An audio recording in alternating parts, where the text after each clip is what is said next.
Quand vous voyez à votre montre 7 heures, vous comprenez tout simplement c'est l'instant réservé à la lecture des une journaux parus dans la capitale politique et économique. Mais pour le moment, nous allons nous rendre du côté de Yaoundé où, avec le cœur enflammé des joies comme d'habitude, nous avons...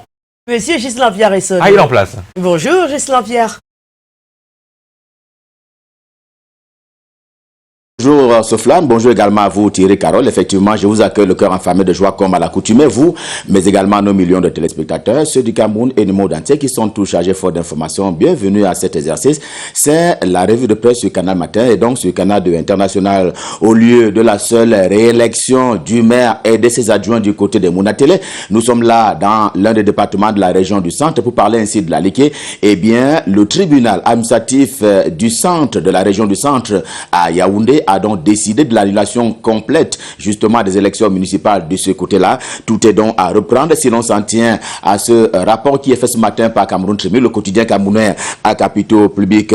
On lit par ailleurs qu'on va recommencer l'élection des maires et adjoints dans certaines communes, notamment dans 3 départements de la région du centre, au-delà donc de la commune de Mounatélé où l'élection sera à reprendre totalement. Eh bien, quelques-unes des communes sont appelées à reprendre les élections, notamment pour ce qui est des maires et adjoints. C'est le cas de certaines communes dans le Nyon et Kélé, dans le Mbam et Kim, et enfin dans le Mbam et Inubu. Il y a donc des élections qui seront reprises dans ces 3 départements de la région du centre. Tous les détails sont d'ailleurs contenus dans Cameroun Tribune ce matin. C'est un dossier qui est suivi par Jean-Francis Bélibi et aussi Aziz Mbou du quotidien camerounais à capitaux publics pour parler ainsi de Cameroun Tribune. Cameroun Tribune qui rend également compte en une principale ce matin de la vie à certaines frontières terrestres du Cameroun. C'est justement à l'ère et à l'heure du Covid-19, le coronavirus. Eh bien, c'est le cas de le dire, qui aussi est en Bamiko, 2 villes camerounaises du département de la vallée du Ntem, qui sont d'ailleurs frontalières au Gabon d'une part et à la Guinée équatoriale d'autre part. Eh bien, ce sont ces 2 villes-là qui présentent un visage on ne peut plus pâle au plan des échanges commerciaux entre le Cameroun et la Guinée équatoriale d'une part et d'autre part entre le pays de Paul Biya et celui de Omar Bongo. Les ralentissements des activités économiques sont une évidence et justement parce qu'il s'agit là d'une conséquence un peu plus forte justement de la propagation du coronavirus sur l'Afrique centrale, il faut bien rendre compte de ce qu'est devenu l'économie de ce côté-là. Tout est manifestement en berne, rapporte donc Cameroun Tribune. Le quotidien bleu, le quotidien de Aman Mana, le jour du jour, lui a choisi de nous entretenir sur le quotidien des confinés qui sont eux aussi victimes du coronavirus. En tout cas, l'État camerounais avait choisi comme étant l'une des mesures le confinement donc des personnes qui sont contaminées, détectées positives par rapport au coronavirus, du nom justement de ces personnes qui sont en quarantaine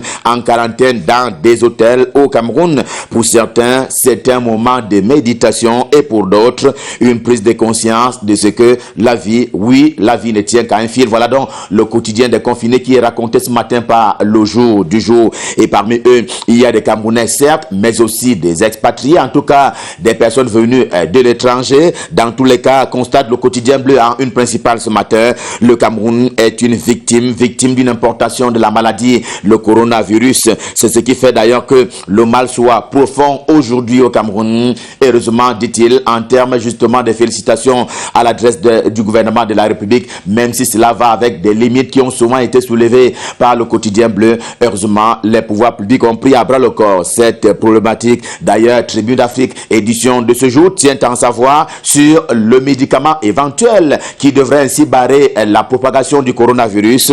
Aussi donne-t-il à lire ce qu'il appelle lui-même les vérités du professeur Raoult, l'homme des sciences français, persiste et signe que la chloroquine suffit à guérir face au coronavirus quand elle est associée à un antibiotique. Voilà donc le résumé de ces vérités qui sont relayées ce matin par Tribune d'Afrique et en provenance de ce français, le professeur Raoult, qui fait donc la une principale de Tribune d'Afrique ce matin. C'est ce qui a d'ailleurs été expérimenté, rappelle le journal, dans un hôpital du côté de Marseille. Nous sommes là en France et d'ailleurs l'éditorial de Faustin Djikam qui justement accompagne ces dossiers ce matin saisit cette occasion pour détruire l'ombre de la mort qui plane sur le Cameroun et les autres nations du monde entier. La nouvelle également en kiosque ce matin voit en cette posture celle du professeur Raoult, eh bien, une dénonciation d'un complot ourdi par les firmes pharmaceutiques internationales pour parler ainsi du capitalisme dans une association outre-mer, outre-Atlantique, dont le seul motif, dit le journal, est le capitalisme sauvage en vue d'engranger des bénéfices et rien que des bénéfices. Le quotidien L'Épervier est également en kiosque ce matin, lui aussi dans ce champ de la recherche scientifique autour du coronavirus. L'idée étant que le docteur Madeleine Tchouente, ministre kabounaise en charge de la recherche scientifique et de l'innovation, eh bien, a fait sa part. Si l'on s'en tient aux écrits du quotidien L'Épervier, il n'y a pas lieu justement aujourd'hui de dire, justement, si l'on s'en tient à ce qui est relayé par le journal, que il n'y a pas lieu de considérer qu'il y a eu des avancées en la matière, même si l'on sait que la ministre avait demandé à ce que la recherche passe également par les chauves-souris. La Nation également en kiosque ce matin, pour sa part, demande à chacun, en attendant donc un éventuel vaccin, et qui sera ainsi définitif et même conventionné, eh bien, demandons à chacun de rester à la maison et de respecter à la fois les règles d'hygiène élémentaires. Autre chose, le journal s'en va compter sur le civisme des populations camerounaises, question d'aider l'armée et la police justement à mettre la main dessus les personnes qui sont contaminées, mais hélas, qui ont pris la poudre d'escampette, qui sont donc en cavale sur le sol camerounais. Pour ces faits, et pas seulement le député Nouran Molu, député PCRN à l'Assemblée nationale, demande justement au pouvoir public camerounais de décréter le confinement total global ici et maintenant. En tout cas, c'est une proposition qui est faite par cet élu de la nation. D'ailleurs, elle occupe les devants de la scène au journal Éducation et de ce matin, qu'il a donc rencontré et qui en vient à donner sa posture et justement sa position face à ce qu'il est convenu d'appeler la propagation du coronavirus. Un autre député également en ligne émis ce matin, c'est au journal Afrique Info d'Angel Fils, également en kiosque ce mardi, qui a donc lui rencontré un autre député, collègue également de Nouran, pour ce qui est du PCRN, le parti politique qui arrive nouvellement à l'Assemblée nationale. Eh bien, c'est le député qui est en une principale ce matin. Il s'agit donc de Bienvenue Njip, et bien député PCRN d'Union Ekele, qui est donc en interview exclusive dans les colonnes du journal. L'ambition de son séjour à l'Assemblée nationale, rappelle-t-il à qui veut l'entendre, eh bien consiste à jouer un grand rôle d'élu dans l'intérêt général des populations camerounaises et celles du monde entier. Et pour revenir un peu au Covid-19, le coronavirus, eh bien sans détour, le journal de Nestor Ndiatou, et également un kiosque ce matin, se projette déjà vers l'avenir, de quoi sera fait le lendemain pour ce qui est de l'humanité, le Cameroun avec ses populations, mais également le continent africain, pour ne pas évoquer le cas des autres continents. Le journal qui se projette ainsi vers l'avenir. Il estime qu'il y a un péril qui plane non seulement sur la célébration de la Pâque cette année, mais également la célébration, que dis-je, l'observation du Ramadan édition 2020. Aujourd'hui comme demain, le point hebdo également en kiosque ce matin ne le dira jamais assez. Il faut séparer face au coronavirus. Et comment? Chacun le sait, ou presque maintenant. Eh bien, respect strict des règles d'hygiène. Il faut se laver les mains. C'est une règle apparemment banale, mais fondamentalement pertinente. Il faut l'observer, se laver les mains le plus grandement possible et le plus régulièrement possible. Cela fait d'ailleurs partie des mesures barrières qui sont édictées ici comme là-bas, et notamment au Cameroun, à propos justement des instructions qui avaient été données par le président de la République à son gouvernement, relayées plus tard en termes d'annonce par le Premier ministre chef du gouvernement Joseph Dion Ngouté, et puis implémentées notamment de la part du ministre Manaouda en charge de la santé publique. Quant au journal La Primaire de l'Info, également en kiosque ce matin, il s'agit de rassurer les populations camerounaises au regard justement des nouvelles qui ont été portées dans les réseaux sociaux, les unes aussi catastrophiques que les autres à propos de la qualité de l'eau et des intentions manifestes qui avaient été, on va dire, comprimées par un certain nombre d'opinions et qui ont été relayées par les réseaux sociaux. La Primaire de l'Info, dans une espèce de dossier on ne peut plus spécial, mais ô combien important, ce matin prolonge d'ailleurs les assurances de la Camwater. Il n'y aura pas d'eau contaminée Toutes les dispositions ont été prises pour les besoins de la cause et voilà un danger, on ne peut plus, qui a été conduit de la part des gestionnaires de la Camwater, la société camerounaise chargée de la production, du transport et de la commercialisation de l'eau potable au Cameroun. Il reste maintenant à gérer celui, pour parler ainsi de danger, celui qui pèse sur les entreprises camerounaises à l'heure et à l'ère du coronavirus. Le quotidien Émergence, le journal de Magnus Biaga en kiosque ce mardi, est bien conscient de ce que les économies des dites entreprises, les économies des entreprises nationales sont on ne peut plus menacées du moment où il y a la production qui connaît un bémol. Eh bien, aucune entreprise au monde ne peut vivre ou alors survivre sans que la production ne connaisse un preneur. Eh bien, en l'état actuel des choses, on n'en est pas encore là, mais de quoi sera fait demain s'interroge justement le quotidien Émergence, édition de ce jour. Le quotidien Mutation de Gab, Georges-Alain Boyomo s'engouffre également dans ce chapitre de traité sur l'économie à l'ère du coronavirus. Il se trouve que la maladie, pour sa prise en charge, la prise en charge notamment de la victime, pour ce qui est du Cameroun, eh bien, cette prise en charge là vaut de l'or. Un malade au Cameroun coûte près de 300 000 francs CFA au quotidien à l'État du Cameroun et il n'y a pas assez de places dans les hôpitaux pour les besoins de la cause, d'où donc l'urgence de la prévention qui est créditée une fois encore ce matin par le quotidien Mutation, le journal de Georges-Alain Boyemo qui en propose un dossier complet ce matin. L'économie quotidienne qui traite au quotidien des questions économiques explique par la suite que cet enjeu financier à propos du coronavirus a été retenu également par la BEAC, la Banque des États de l'Afrique centrale, qui consent désormais, et c'est l'information qui est portée par le journal, la BEAC qui consent désormais à débloquer 2 fois plus d'argent en termes de liquidité que par le passé. Cela s'appelle solution idoine dans l'environnement que l'on sait, qui est donc dominé par la propagation du coronavirus. Cela va d'ailleurs participer à ce que les pays, notamment de la zone CEMAC, la sous-région Afrique centrale, ne se referment pas sur un confinement on ne peut plus général, un confinement que l'hebdomadaire repère de fait Richard Touna Ombe appelle d'ailleurs de tous ses voeux, sauf qu'il offre ce matin sur un plateau dont il offre donc ce concept-là à ces 2 présidents des chambres basses et hautes du Parlement camerounais. Il offre donc un confinement général, d'une part à Marcel Nyandji-Fedji, le président du Sénat, et d'autre part au président de l'Assemblée nationale, Kavaye Gedjebril. D'ailleurs, le confinement dont parle le repère ce matin, eh bien, il a trait à la reconduction de ces 2 personnalités-là à la tête de leur chambre et aussi de leur bureau. Paysan Info, également en kiosque ce matin, parle politique, on va dire ainsi, de façon transversale, du moment où il y a eu ce propos du professeur Maurice Kamto, du nom du leader national du mouvement pour la renaissance du Cameroun. Paul Biya n'est pas un logiciel, seul le logiciel peut être programmé. Voilà ce que dit Paysan Info ce matin à la suite de ce propos tenu par le professeur Maurice Kamto, invitant ou donnant presque injonction au président de la République de pouvoir se prononcer par rapport à la propagation du coronavirus. Reporter Hebdo revient également là-dessus ce matin en reprenant presque in extenso les propos du professeur Jacques Famendongo, secrétaire à la communication au comité central du Rassemblement démocratique du peuple camerounais RDPC. Celui-ci, le professeur Jacques Famendongo donc, est abondamment cité par le journal ce matin. Et puis, il y a Grégoire Rona allant dans le même sens, le secrétaire général adjoint du comité central de cette même formation politique, qui fait d'ailleurs la deuxième une de réalité, le journal de Paul Ngouari qui dit en kiosque ce matin, eh bien, ces mots, tels des armes, ont donc fini par agoniser l'autre pour parler ainsi de l'impact que les propos du ministre du Travail et de la Sécurité sociale auraient eu sur la sortie du professeur Maurice Kamto. Voilà ce que dit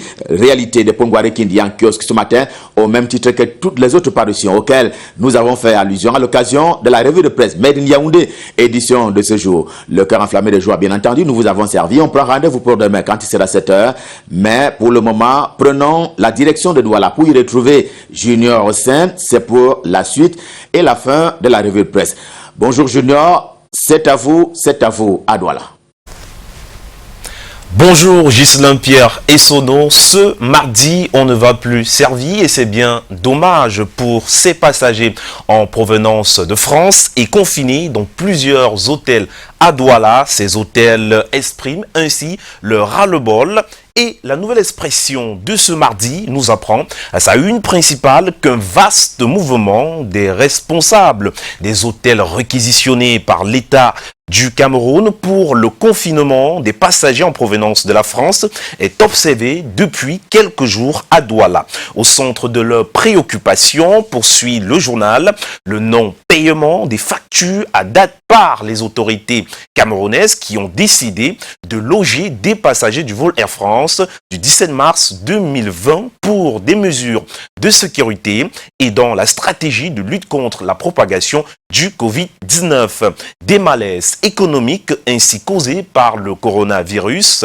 À la page 3, la nouvelle expression donne quelques montants qui s'élèvent à des centaines de millions de francs CFA que réclament ces hôtels au gouvernement. Tracasserie et désespoir. Ce mardi 31 mars 2020, le quotidien nous plonge dans le quotidien difficile des hôtels et des confinés. Et puis, un autre casse-tête lié au Covid-19 ce matin, c'est le casse-tête des prisons camerounaises. Selon la nouvelle expression, pour se conformer aux recommandations des Nations Unies qui demandent de décongestionner les prisons, les autorités de Yaoundé doivent se faire violence, indique le journal à la page 2 en évoquant plusieurs raisons à retrouver en kiosque ce jour.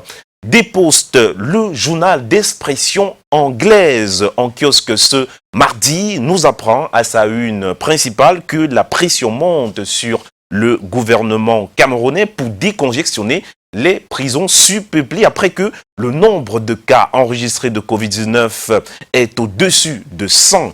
Des postes également s'inquiètent du fait que la prostitution continue de prospérer malgré le nombre croissant de cas testés positifs au coronavirus dans notre pays. Retrouvez dans ce journal toute une série de faits qui tendent à entretenir la propagation, la propagation du Covid-19 au Cameroun. Et Destar, cet autre journal d'expression anglaise ce matin, pense que le Covid-19 peut être maîtrisé si et seulement si les 13 mesures préventives prises par le gouvernement sont scrupuleusement respectés par tous. Face à cette pandémie, de nombreux évêques du Cameroun avertissent les fidèles sur la dangerosité du Covid-19 et les invitent à respecter les règles d'hygiène prescrites par l'OMS et les mesures prises par le gouvernement. Intéressons-nous à présent au magazine Afrique Business qui, ce matin, nous livre une chronique économique avec pour titre « Coronavirus, l'Afrique ne doit pas céder à la panique », même si le pétrole chute de 25% et pèse sur une économie mondiale déjà atteinte de coronavirus. Afrique Business Magazine, c'est également cet entretien avec Jacob Sinzé, ce magnat de l'assurance au Cameroun. Véritable portrait à retrouver. Et bien sûr, à découvrir également le portrait géant d'un géant de l'économie africaine, Aliko Dangote, dont le patrimoine s'estime à 17,3 milliards de dollars. Et retrouver ce matin l'éditorial signé par Joël Franklin Momo, consultant en communication et directeur de publication de Afrique Business Magazine. Fin de cette revue de presse. Méline Douala. Merci beaucoup, Junior Rossin. Merci et surtout bon retour au sein de la rédaction centrale du Canal 2 International. Attention, c'est passé les 18 minutes. Eh bien, c'est également un moment important, surtout spécial pour Madame Dzekui Zonyoube Lynn Marcel. Dzekui Zonyoube Lynn Marcel. Vous avez un nom de plus ce matin. Joyeux anniversaire à vous également. Joyeux anniversaire au petit Mangele Ambassa Aaron Sanchez. Mangele Ambassa Aaron Sanchez, eh bien, c'est le fils du commandant de brigade de Lorbaba, le commandant Ambassa, qui nous regarde ce matin. Eh bien, joyeux anniversaire à vous, mon petit.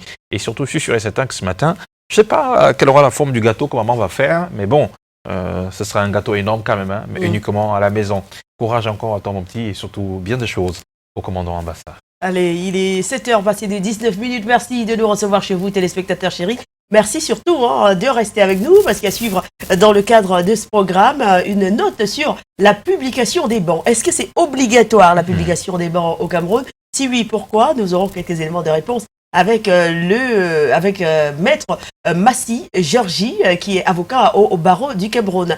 Nous nous intéresserons aussi aux tâches ménagères. Tiens, confinement oblige et les hommes sont même à la maison, ils ne font rien. Est-ce que ces hommes réchignent à nous donner un coup de main?